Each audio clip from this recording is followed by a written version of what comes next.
Olá, meus queridos inscritos, aqui é Alisson Maciel e venho no início do vídeo reforçar o desafio dos 10 mil inscritos. Quando a gente alcançar 10 mil inscritos, eu vou sortear 2 livros do Jefferson José, O Eurolf na Vila dos Lobos e O Dia em que o Sol Parou, para os meus inscritos. Pode ser que seja mais de uma pessoa contemplada, viu? E para você concorrer, nós precisamos bater essa meta. Pegue um link dos nossos vídeos e compartilhe com seus amigos nas suas redes sociais para convidá-los a se inscrever no canal Não Assista à Noite para batermos essa meta e eu fazer esse sorteio desse escritor maravilhoso.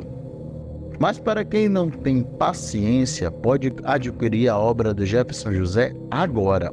O link do contato está aí nas descrições. E eu já mostrei aqui que a compra é totalmente segura. Mostrei eu recebendo os meus livros, a Heloíse recebendo os dela e, é claro, o meu amigo Hamilton Quaresma também recebendo o livro dele. Então, fique à vontade para adquirir essas 2 obras maravilhosas no qual eu já li e recomendo.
Olá a todos, novamente sou eu, a Jaqueline, aqui de Maranguape. Venho para contar o caso do meu sogro.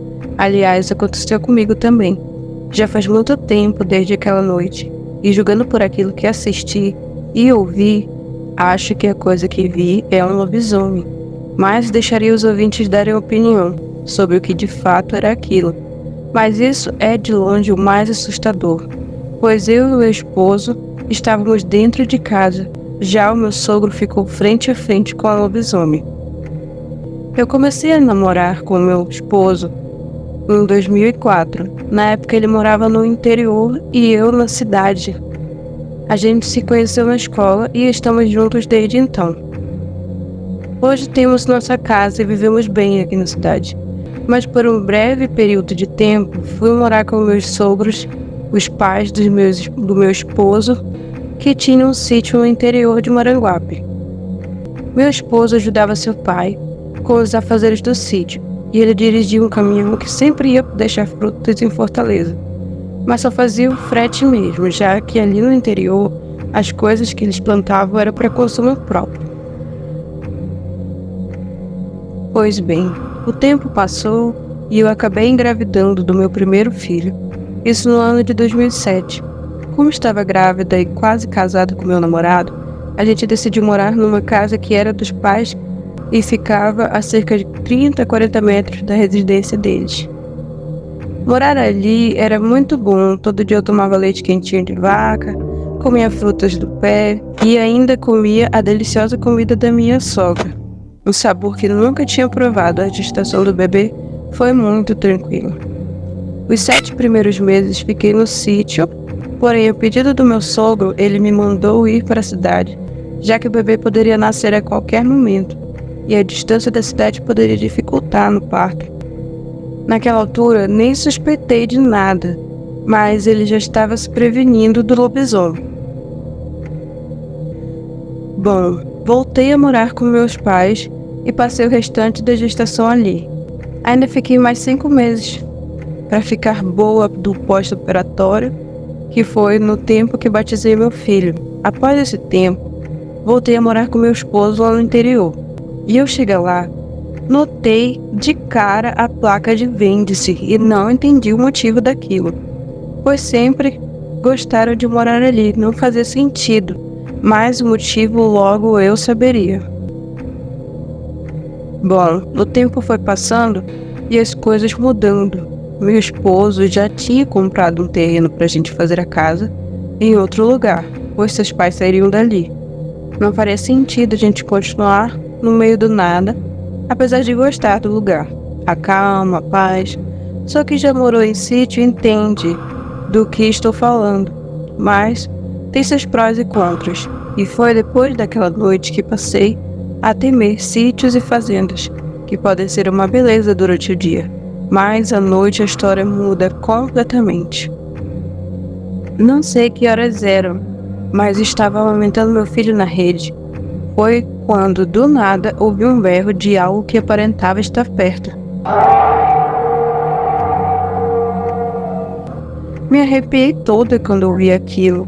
Não era um cachorro e muito menos uma raposa. Aparentava ser um animal bem grande, mas mais que animal, já que tanto tempo morando ali nunca vi nenhum, a não ser o sonho e as raposas. Foi muito estranho, tanto que bati na rede do meu esposo e falei: tem alguma coisa lá fora? Atordoado, ele me perguntou já o motivo do alvoroço e nem precisei explicar, já que novamente ouvimos outro berro.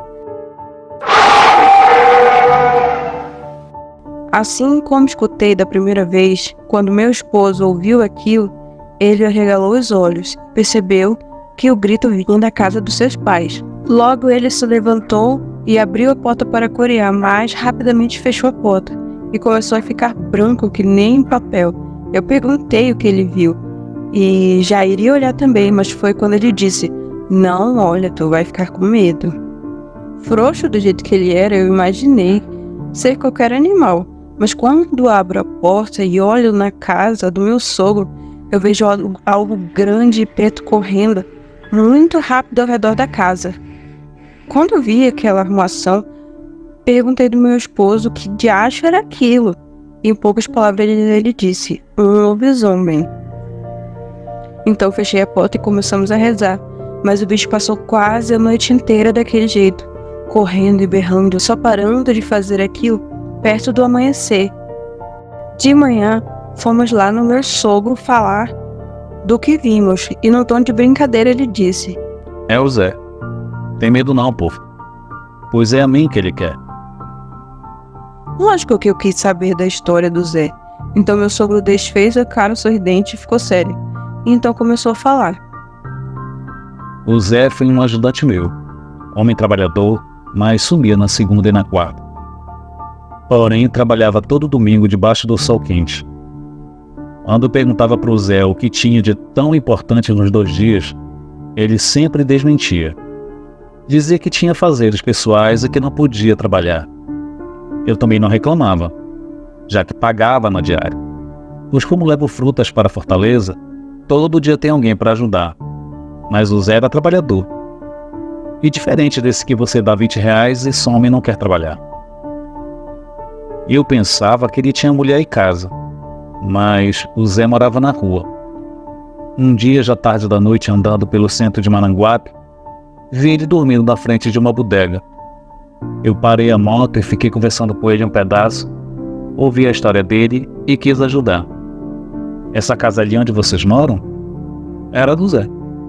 Morou por lá por 1 ano, até eu descobrir seu segredo macabro. O homem tinha casa, dinheiro e podia muito bem arrumar uma mulher para poder construir uma família, mas nem mandando ele ia. O Zé era que nem passarinho, do trabalho para casa e de casa para o trabalho, e nunca o vi se relacionando com nenhuma mulher. Até desconfiei que ele gostasse de homem, porém não era isso. E descobri do pior jeito o porquê dele nunca querer uma família. Percebi que toda noite, logo depois de anoitecer, o Zé saía de casa e se embranhava nessa mata que vocês estão vendo. Dali, ele não voltava até amanhecer.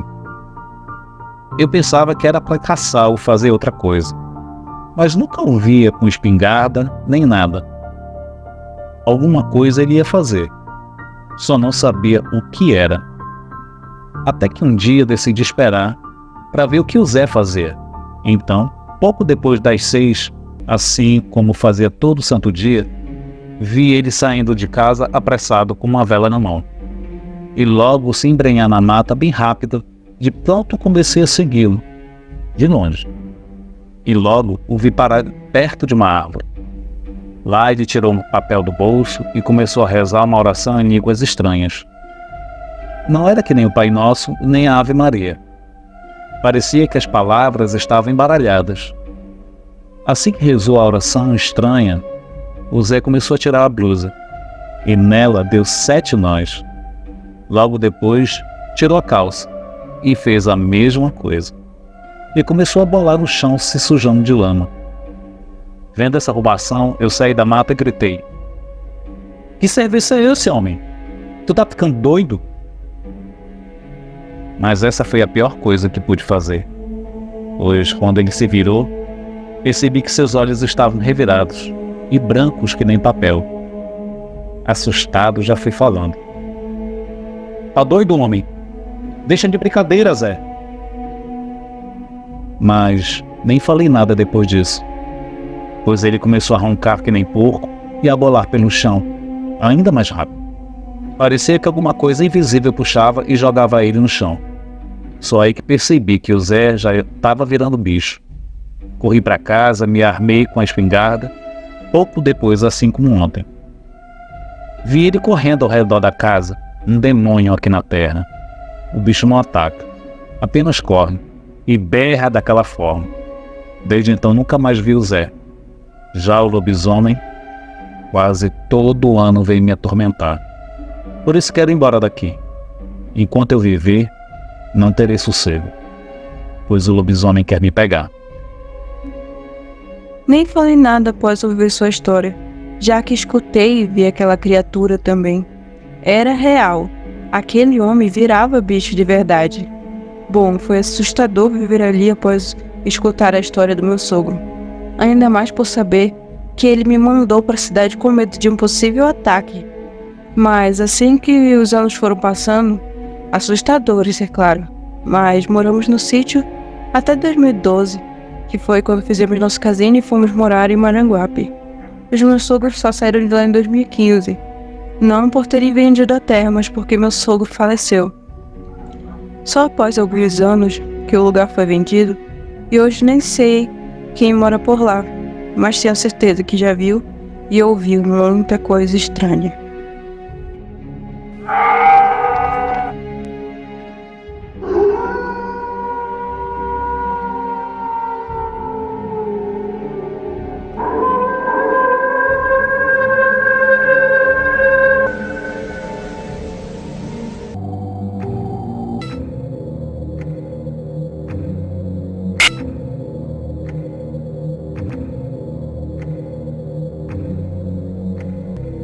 Aconteceu há 23 anos atrás. Morava meu filho e eu com a minha irmã e os 4 filhos dela. Na época, o meu filho tinha apenas 4 anos de idade. A gente morava em uma fazenda tipo colônia. Tinham várias casas. Minha mãe e minha irmã adolescente vieram passar uns dias em casa. E naquele sábado, minha irmã precisou viajar com a patroa dela. E à noite tinha um aniversário e meus 3 sobrinhos e minha irmã foram à festa. Eu fiquei com minha mãe, meu filho e minha sobrinha que tinha apenas 3 meses. Quando foi umas 23h30, meu sobrinho chegou me chamando, dizendo que minha irmã tinha bebido uma bebida e estava passando mal. Então foi à festa, mas o namorado da amiga da minha sobrinha tinha levado ela ao hospital. Então eu voltei para casa. Quando cheguei, assim que entrei, eu fechei a porta da sala. Minha mãe estava na cozinha e viu um vulto passando no vitrô. E logo começou um barulho estranho, um cheiro de cachorro molhado, mas muito forte, e eu perguntei: Mãe, que barulho é esse? Minha mãe colocou o dedo na boca e falou baixinho: Fica quieta. Isso é um lobisomem. Nossa, eu quase infartei. O barulho que ele fazia era horrível. Só de lembrar me dá arrepios. Minha mãe era uma mulher muito corajosa. Olhou pelo buraco do cadeado da porta e viu ele. Depois me perguntou se tinha tesoura. Fui nas coisas da minha sobrinha, peguei 2. Minha mãe pegou e colocou embaixo do colchão do berço das crianças e disse: Logo ele vai embora. E não demorou muito e ele foi. Aí perguntei para minha mãe o motivo de ter colocado os tesouros embaixo do colchão. Ela me disse que o lobisomem vem atrás de crianças que não são batizadas. E as crianças não eram batizadas. No outro dia, o vizinho me perguntou se havia ouvido um barulho à noite. Eu disse que sim. Ele falou que viu pela janela do quarto e que era mesmo um lobisomem. Então deixamos os tesouros embaixo do colchão por muito tempo. Se eu tivesse sozinha, eu nem sei o que teria acontecido. Acho que eu teria morrido de medo. E o que me deixa mais apavorada é que eu acredito que ele estava tão perto de mim, pois eu entrei em casa e na mesma hora passou pelo vitrô. Penso que talvez ele tenha me visto, ou se eu tivesse demorado um pouco mais, tinha dado de cara com ele.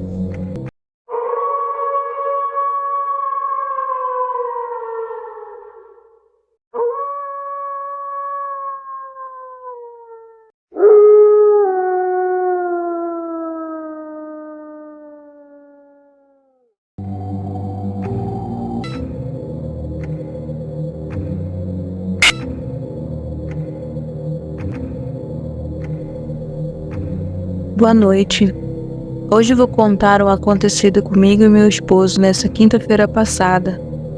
Foi o acontecido mais medonho da minha vida. E olha que eu já vi bastante coisa, mas nada como isso. Sei que posso ser taxada de mentirosa e até louca, mas aconteceu, foi real. E eu ainda choro de lembrar. Já pesquisei pela internet e não encontrei nada, absolutamente nada. Nenhuma história ou relato parecido, apenas na ficção. Bom, meu esposo é caminhoneiro, como já contei aqui outra vez, e viajamos muito Brasil afora, muitas vezes na madrugada, e é quando vemos muita coisa sobrenatural. Normalmente espirituais, já vimos espíritos de animais e até saci, que eu já contei aqui. Mas estávamos na semana viajando de São Paulo para Santa Catarina. A viagem levou cerca de 24 horas para ser realizada completamente. Esse trecho tem muita serra, várias curvas perigosas e é de mata fechada dos 2 lados.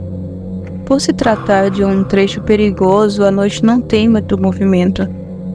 E então seguimos a nossa viagem para chegar no nosso destino de manhã.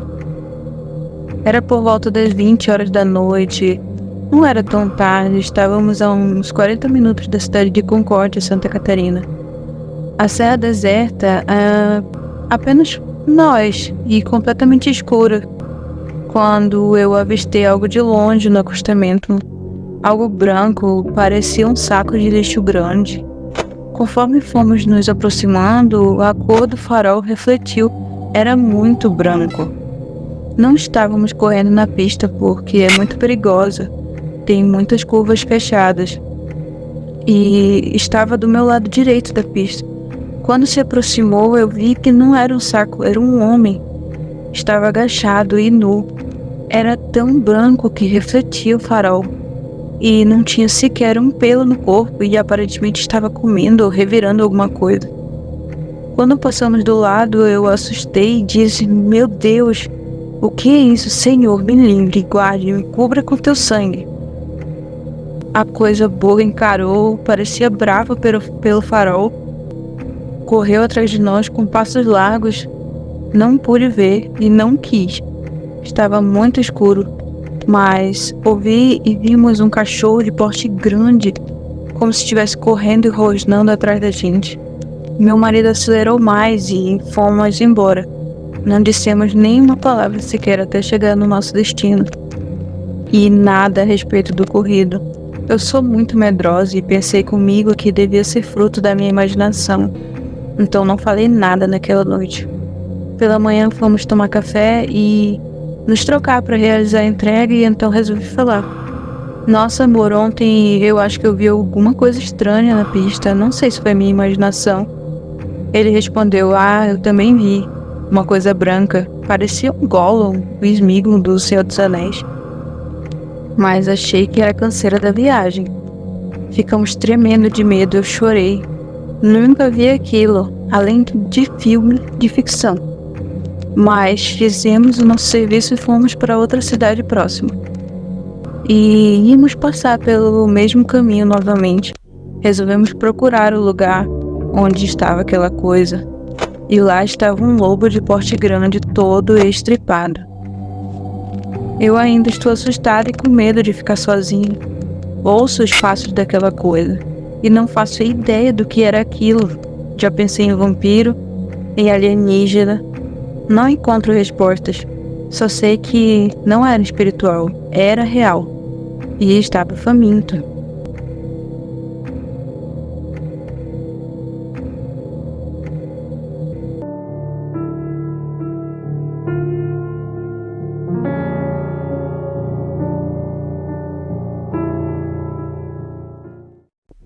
Tudo aconteceu em 2020. Na época da pandemia, meu filho tinha 13 anos. Seu nome é João. Ele tinha um cachorro com o nome de Neguinho. E esse cachorro ficou muito doente. Ele já tinha problemas de saúde. Nós cuidávamos dele, levávamos no veterinário. Mas dessa vez ele ficou tão doente que morreu. Todos nós ficamos muito tristes com a morte do Neguinho. Então passou um tempo e eu não sei se pelo fato da pandemia, que a gente não podia sair de casa, as aulas das crianças estavam paralisadas, acabamos trocando o dia pela noite. Criamos o hábito de ver TV à noite, pois não tínhamos mais nada para fazer, ou vimos TV ou líamos livros. Acabamos trocando o dia pela noite assim. Meu filho ficava jogando muito videogame no celular, fazendo as tarefas da escola, depois videogame, celular novamente. Uma noite, umas 3 horas da manhã, meu filho ficou assustado. Arregalou os olhos e ficou olhando para o lado do corredor. A disposição da casa era assim: tinha a sala, o corredor, o quarto dele, o meu quarto e o banheiro. No momento que ele ficou assustado, ele estava no meu quarto, sentado na cama, mexendo no celular. Estávamos só nós dois em casa. Eu estava deitada, mexendo no meu celular ao lado dele. Meu filho mais velho e meu esposo trabalhavam fora. Na hora que ele olhou para o corredor, ele me disse: "Mãe, eu estou vendo o Neguinho brincar." Eu respondi: "O quê?" Ele prosseguiu dizendo que estava vendo o Neguinho, nosso finado cachorro, brincando no corredor. Então, olhei um pouco assustada para o lado do corredor, mas não vi nada. Ele continuou dizendo que estava vendo o Neguinho e que junto com ele estava um homem muito feio, que não tinha rosto, que esse homem era bem grande, com braços compridos, e onde deveria ser o rosto tinha apenas uma boca enorme, com dentes pontiagudos. Enquanto ele me contava isso, era notável que ele estava muito assustado. Podia-se ver o medo no semblante dele, mas eu não via absolutamente nada. E meu filho apontava com o dedo dizendo: "Ele está lá, ele está me chamando." Eu continuava dizendo que não estava vendo nada, mas ele afirmava que estava vendo o cachorrinho dele falecido brincando no corredor, junto com essa coisa. E isso durou uns 20 minutos. Depois que passou o tempo, as coisas foram se acalmando, porém meu filho não dormiu essa noite. Ele veio começar a querer dormir quando o dia estava amanhecendo e o movimento da rua estava começando. As pessoas na rua, conversando, e os carros e ônibus passando. Foi quando ele conseguiu dormir. O dia passou normal. Ele obviamente dormia até tarde. Quando acordou, fez as tarefas de escola, brincou de videogame e mexia no celular como sempre. Mas na madrugada, quando chegava no mesmo horário, às 3 horas da manhã, começava tudo de novo. Do mesmo jeito, ele assustado, falando que esse ser ficava chamando ele com as mãos e sempre o cachorrinho acompanhando a criatura. Eu cheguei a pensar que ele estava vendo o cachorrinho por a gente ter enterrado ele no quintal. Não jogamos o corpo fora como a maioria faz, quando o animalzinho morre. Ele continuava cada dia mais apavorado, cada dia mais assustado. Meu esposo voltou de viagem de trabalho e esse fenômeno continuava acontecendo com meu filho todas as noites, e durou aproximadamente um mês. Nós líamos a Bíblia, orávamos, fazíamos de tudo, mas nada adiantava, ele continuava falando que via esse homem. Quando foi uma noite, eu já estava tão cansada, não aguentava mais ficar com os olhos abertos, e meu filho nem foi dormir mais no quarto dele sozinho. Ele queria dormir comigo. Meu esposo foi dormir no quarto dele e ele veio dormir no meu quarto comigo. Naquela noite eu estava tão cansada que adormeci, e ele ficou sentado na cabeceira da cama. Ele de repente me chacoalhou me chamando: "Mãe, mãe!" Eu acordei assustada perguntando o que estava acontecendo, e ele disse que a criatura estava perto de mim.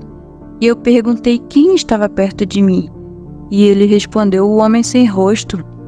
Ele veio e passou a mão no seu rosto." Eu fiquei assustada, e ele parado com aquele olhar de medo. Segundo ele, o cachorrinho sempre brincava no corredor, não entrava no quarto, nem ia para outro lugar, sempre no corredor. Eu fechava a porta, mas ele dizia que via o homem dentro do quarto quando eu fechava a porta. Aquilo estava tirando a nossa paz. Me lembrei de uma sobrinha minha que frequentava a igreja, então pedi para ela ir lá em casa fazer uma oração. Meu filho também pediu. Toda madrugada às 3 da manhã, ele já entrava em desespero e dizia: "Mãe, já está chegando o horário, eu não quero ver ele de novo. Manda ele ir embora." Ele falava isso para mim apavorado, chorando, e eu não sabia mais o que fazer. Ele pedia ajuda para eu chamar alguém para fazer algo por ele. Ele próprio disse que queria passar por um psicólogo. Lembrei da minha sobrinha que frequentava a igreja, então entrei em contato com ela, e ela foi até a minha casa acompanhada de pastores. Então eles fizeram uma oração na casa e no meu filho. O pastor confirmou que realmente meu filho via esse ser, que até o semblante do meu filho transparecia medo. Fizeram a oração na casa, inclusive no quarto e no corredor onde o ser aparecia. E nessa noite ele dormiu bem. A partir desse dia, tudo voltou ao normal antes das aparições. Meu filho, inclusive, dormia cedo. 21 horas ele já estava com sono e ia deitar. Voltou a não ter medo de dormir no próprio quarto. Até hoje não sei se era a casa que era assombrada, pois morávamos há pouco tempo lá. Eu também cheguei a ver vultos passando pelo local. Entre outras coisas, uma vez apareceu um sinal na lavanderia, um sinal que nunca tinha visto. Perguntei para meu filho mais velho e o meu esposo se eles fizeram. Ambos negaram. Era um sinal tipo um círculo com uma cruz dentro. Me lembro que dias antes estávamos todos juntos assistindo a TV e em cima do telhado começamos a ouvir passos de alguém andando sobre o telhado. Eu perguntei se eles estavam ouvindo o barulho e meu filho mais velho dizia que eram gatos. Eu argumentei que esses gatos deveriam ser bem pesados para fazer tanta zoada. Então ele saiu para a rua para ver se dava para ver alguma coisa em cima do telhado, mas ele não via nada. A única coisa que penso é que a casa podia ser assombrada. Com um mês a gente se mudou da casa. Até hoje comentamos sobre o assunto, mas ainda sem explicação. Minha sobrinha comentou que essa época corria um boato de um tal Slenderman. Eu não conhecia esse ser ou entidade. Depois dessa informação, fui dar uma pesquisada no YouTube. Meu filho também não tinha ouvido falar desse ser até então. e eu mostrei para ele minhas pesquisas na internet. Perguntei se era igual ao que ele via. Ele confirmou que era muito parecido, mas ainda assim não sabemos afirmar se era mesmo essa entidade, ou se poderia ser uma coisa demoníaca. Mas que eu fiquei assustada com o que aconteceu, e isso eu fiquei, bastante inclusive. Este é o meu relato e desejo a todos uma boa noite.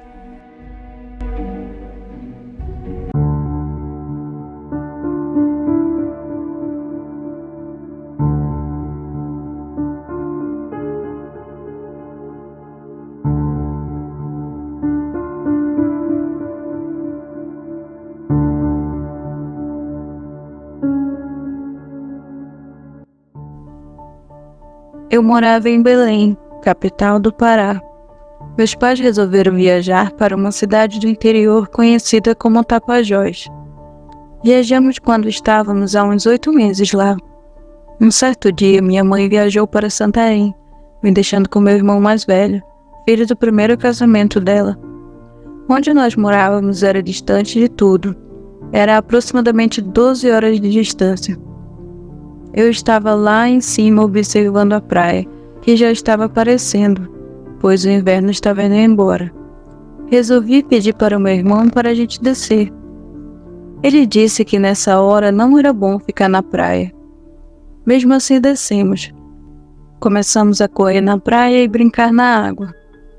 As águas do Tapajós são bem claras, até um certo ponto, depois ela fica escura. Meu irmão pegou um caniço com um anzol e ficou na divisão da água, onde uma parte era clara e outra era escura. Ficamos mergulhando na água. Meu irmão tinha cabelos compridos até o ombro. Ele mergulhava e os cabelos espalhavam na água. Depois ele disse: "Vamos subir." Eu disse: "Já vou." Ele subiu na frente.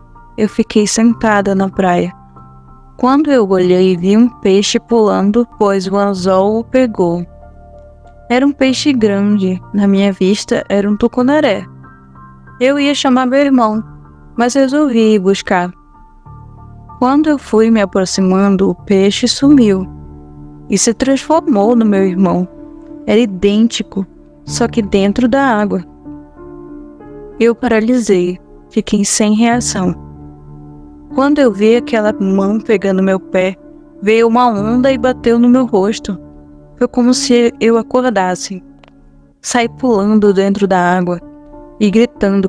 Quando cheguei na praia, olhei para a água e vi aquela coisa que se parecia ser meu irmão, de costas e de joelhos dentro da água, com as mãos para trás, por cima do ombro, como se estivesse me chamando para eu montar nas costas dele. Quando eu olhei em direção ao barranco, meu irmão vinha descendo, caindo rumo à praia. Quando ele chegou, perguntou o que eu tinha visto. Eu contei o que tinha acabado de acontecer e ele disse: "Eu te falei que essa hora não presta estar na praia." Foram 1 semana de febre. Nunca esqueci. Hoje tenho 52 anos, mas nunca esqueci.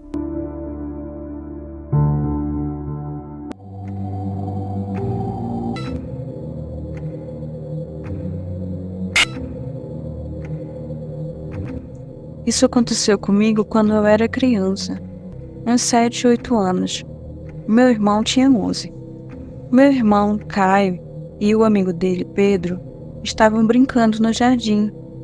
Como eu gostava do meu irmão, eu fui junto. A gente ficou correndo lá fora por um tempo. Depois de várias horas, nós cansamos de brincar. Tem uma pequena floresta que fica ao redor da minha casa. Uma rua bem movimentada em frente e uma outra casa do outro lado. Tem um trilho de trem que passa perto, mas você tem que entrar na mata e andar um bocado. Ele está desativado há anos, nenhum trem passa por lá. Nós estávamos tão entediados que acabamos entrando na mata, sem avisar meus pais antes. Um grande erro, para um garoto de 11 anos, um de 12 e uma de 8.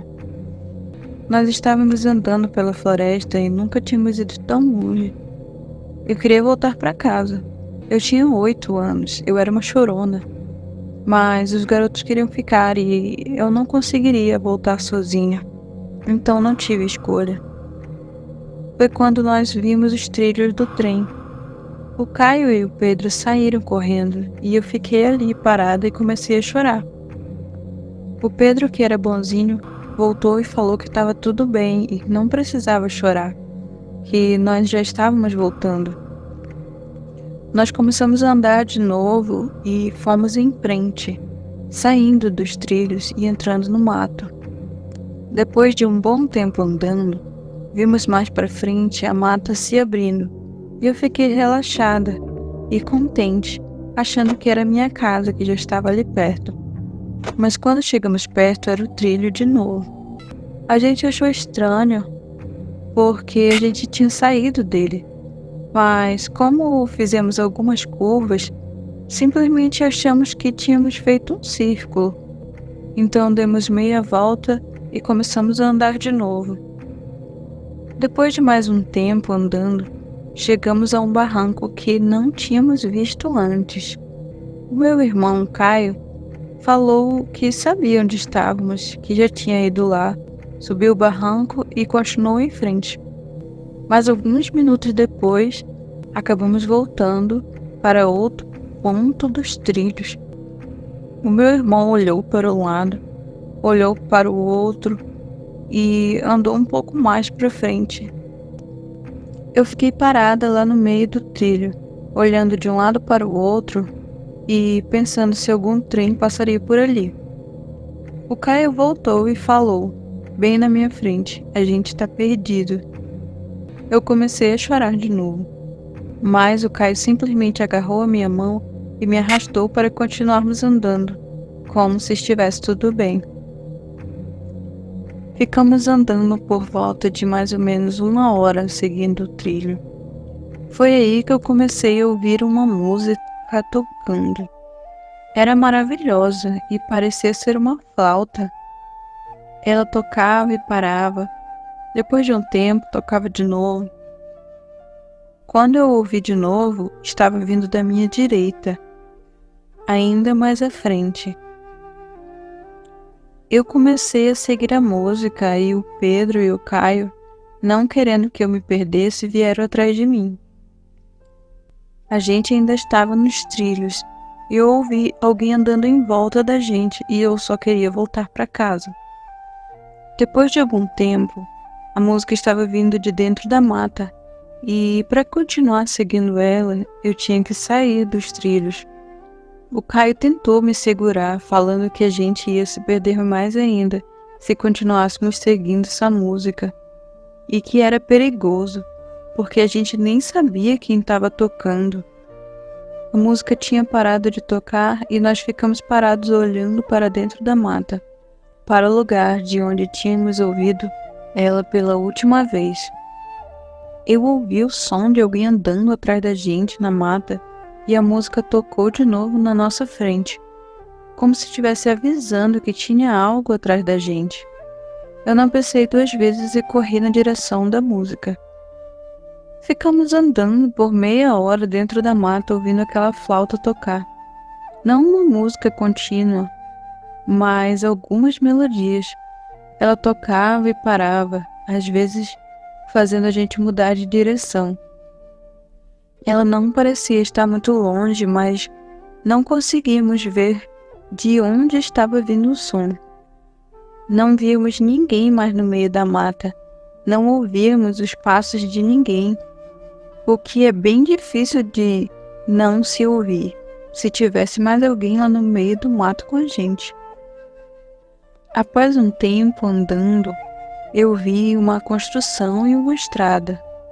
Nós saímos correndo para lá. Era um centrinho de compras aqui da cidade, onde tem uma padaria, umas lojinhas e alguns restaurantes. O centrinho ficava a alguns quarteirões da minha casa. Na frente da padaria estava minha mãe, chorando, e o meu pai abraçando ela, falando com um policial. Assim que eu vi eles, eu saí correndo na direção deles. A minha mãe me abraçou e me pegou no colo, e deu uma bronca no Caio por não ter avisado ela que ia sair. E esse foi o fim do nosso pesadelo. Até hoje eu não sei quem ou o que estava tocando a flauta e o que era que poderia estar seguindo na floresta. Não sei se tem algum espírito bom ou mau, ou talvez os dois lá dentro da floresta. Já voltei algumas vezes para lá, depois do que aconteceu, mas não cheguei a ouvir o som daquela flauta tocando. Também não me perdi, mas uma coisa eu acho estranha, é que eu não entendo como os meninos e eu nos perdemos. O caminho da minha casa até os trilhos parece ser tão simples agora. Eu não sei se, porque éramos pequenos, nós nos perdemos, ou se alguma coisa queria que nós nos perdêssemos.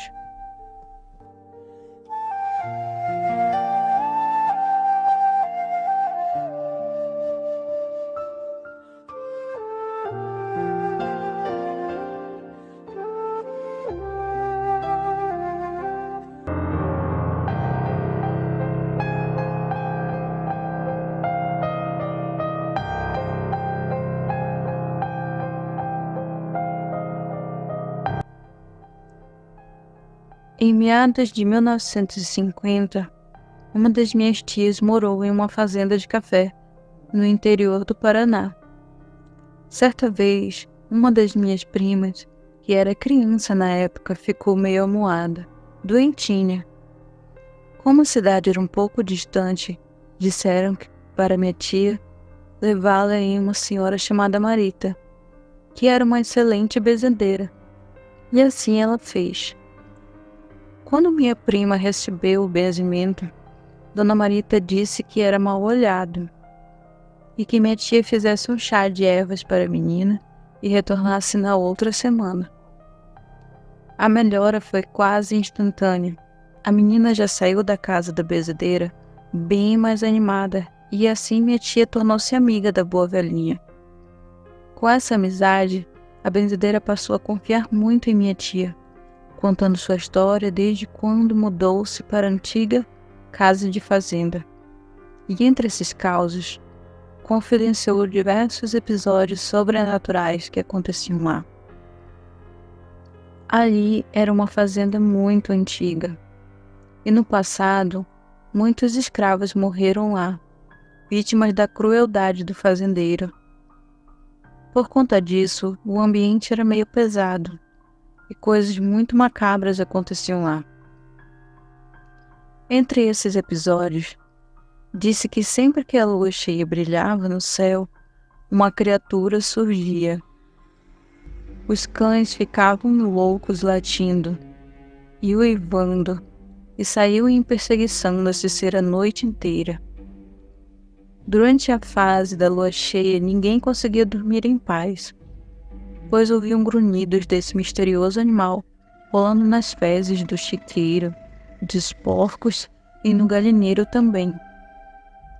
Certa vez, a benzedeira ficou à espreita em uma dessas noites, e ao avistar a criatura, lembrou-se de uma história contada pelos antigos, que se fosse oferecido sal à besta, ela voltaria como ser humano pela manhã cobrando o que lhe foi prometido.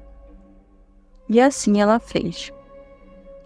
No dia seguinte, um homem de meia idade, magro e pálido, apareceu em sua porta pedindo sal.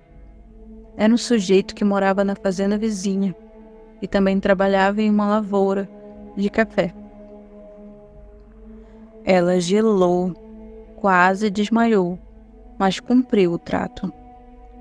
A benzedeira comentou que o conhecia de vista, pois em algumas oportunidades ele participou de um mutirão para capinar o cafezal, prática muito comum naquela época, onde os fazendeiros matavam um novilho e serviam um farto almoço aos participantes convidados de outras fazendas que ajudavam a roçar o mato da plantação.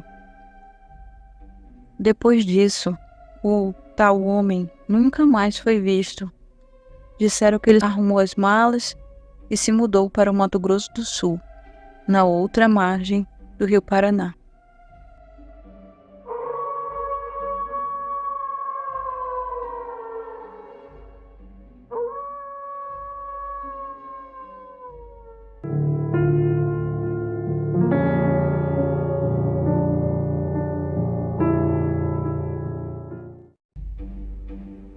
Olá, boa noite, Alisson e seguidores do Não Assista à Noite. Meu nome é Ana. O relato que vou contar aconteceu comigo no ano de 1992. Eu tinha 19 anos e era um sábado de quaresma. Eu não ia sair à noite, mas acabei resolvendo sair com a minha irmã. Fomos em um parque que tinha na cidade. Fiquei um pouco ajudando a minha amiga na barraca de doces. Como minha amiga estava trabalhando e não encontrei nenhum dos outros amigos, resolvi ir para o forró com a minha irmã, já que eu não estava a fim de ficar em casa no sábado à noite. Então fomos lá só. Só que eu não gostava muito de forró. Eu curtia outro tipo de dança, mas fui chegando lá. Eu sentei e fiquei olhando para o pessoal dançar. Pedi um refrigerante e fiquei no meu canto. Alguns rapazes me chamavam para dançar, mas eu não sabia dançar forró. Até que fiquei entediada e chamei minha irmã para ir embora. Ela me respondeu: "Você tá louca? Agora que tá ficando bom, eu não vou embora. Senta lá e espera." Então eu pensei comigo: não vou ficar aqui não, eu vou embora. E falei para a amiga da minha irmã para avisar a ela que eu tinha ido embora. Aí ela me disse: "Você vai sozinha? É perigoso." E eu falei: "É nada, chego logo em casa." Então eu fui embora. Eu nem sabia onde eu estava, mas fui por onde a gente tinha vindo. Até que comecei a reconhecer as ruas, olhei no relógio e era 1h30 da manhã. Cheguei na praça da cidade e peguei o caminho que levava até a vila onde eu morava. Quando cheguei na rua que levava para a vila, eu vi bem longe um cachorro bem grande, no meio da rua. E eu pensei: meu Deus, esse cachorro vai me atacar. Continuei a andar, e aí o cachorro ficou em pé, pois ele estava sentado, era enorme e negro. Ele rosnava e babava, tinha os olhos vermelhos. Continuei a andar, passei do lado dele e ele rosnou para mim, e me acompanhou com os olhos. Quando dei uns 5 passos à frente dele, olhei para trás e ele tinha sumido. Então eu comecei a correr. Eu corri tanto até chegar em casa, que não estava muito perto.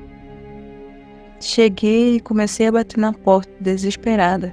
Aí minha mãe abriu e perguntou: "O que é isso, menina?" Eu contei para ela o que tinha acontecido e o que eu tinha visto. Aí ela me disse: "Você viu foi um cão do inferno. O que eu disse para você, hein? Que na quaresma não pode ficar andando de madrugada na rua, porque os seres sobrenaturais saem para vagar na terra. Nunca devemos andar nas ruas de madrugada, sendo quaresma ou não." No outro dia, minha mãe brigou com minha irmã por ela ter deixado eu vir embora sozinha. Boa noite.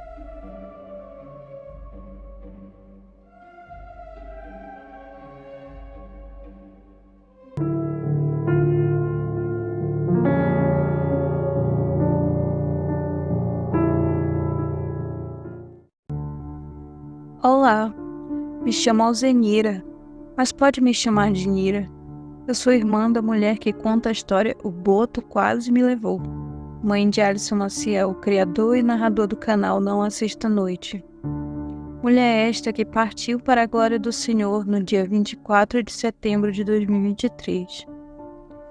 Meu sobrinho Alisson não sabia que eu também tive uma experiência com o boto da Amazônia, tal como minha irmã contava a sua. Minha experiência aconteceu quando eu tinha 6 anos de idade. Nossa família morava de frente para o Lago de Tefé, no qual era e ainda é uma vista maravilhosa. Vocês não têm ideia de como é maravilhoso crescer às margens da água do rio da Amazônia. Todos os dias se banhar em águas limpas e puras. Naquela época, hoje este mesmo lugar é poluído. Estar em contato com a natureza, pois naquela época éramos a única família que morava naquela região, que hoje, infelizmente, além de ser ocupada, é uma zona de perigo, muito semelhante às favelas do Rio de Janeiro. O terreno era um declive ou um talude, mas muitos chamam de barranco. De nível de rio ou lago, até a parte alta da cidade é cerca de 100 metros, ou mais. Sim, é um desnível bem significativo. Nossa casa era quase no fim do barranco, cerca de 10 a 15 metros acima do nível da praia. Pois, quando em épocas de seca dos rios, toda a margem da cidade de Tefé era contemplada com uma belíssima praia de areias brancas. Sim, morávamos em um paraíso. Nossa casa era humilde, feita de madeira, mas bem aconchegante e confortável, tendo em vista que sentíamos o vento e a brisa purificadora proveniente do lago de Tefé, tal como o sombreamento das árvores ao redor da casa, pois morávamos no meio da floresta com vista para o lago de Tefé. Em épocas de cheia dos rios, as águas chegavam até este barranco, já citado de 15 metros ou mais, às vezes subia bastante, quase até metade dele. Ou seja, em épocas de cheia, estávamos bem perto das águas. No rio, muitas vezes tinham toras de troncos de árvore que chamávamos de boias, usadas para jangadas e casas flutuantes. Era comum também usarem para fazer portos de canoas e também para lavar roupa e louça. As crianças usavam para tomar banho e se divertir. Toda aquela margem de Tefé do bairro Juruá era um balneário natural, na frente da nossa casa. Bem diferente de hoje, que precisamos nos deslocar para longe ou até mesmo pagar para ter momentos de lazer na natureza. Uma certa tarde, eu estava na beira do rio, em cima de uma dessas boias. Vendo um dos meus irmãos fazer e brincar de barquinho na beira do rio, eu senti uma certa atração pelas águas, queria mergulhar, mas junto a isso eu senti um medo de ser levada. Queria estar ali, nadando e pulando no rio, como toda criança gosta, mas tinha muito medo, principalmente porque nossos mais velhos sempre contavam histórias do boto e da mãe d'água. Foi quando eu ouvi e vi um homem descendo o barranco atrás de mim. Era um homem vestido de branco e veio descendo em minha direção. Ele chegou bem perto de mim e mergulhou nas águas do rio. Isso foi bem perto de mim, a poucos metros. Eu fiquei esperando o tal homem vestido de branco boiar para respirar, ou voltar para a superfície para subir na boia, ou subir direto para o barranco de novo. Mas esse homem não voltava. Lá na frente, dentro da água do rio de Tefé, boiou um boto indo embora, nadando para mais no meio das águas. E eu fiquei ali na beira do rio, em cima de uma das boias, até as 6 horas da tarde, e nunca mais esse sujeito retornou.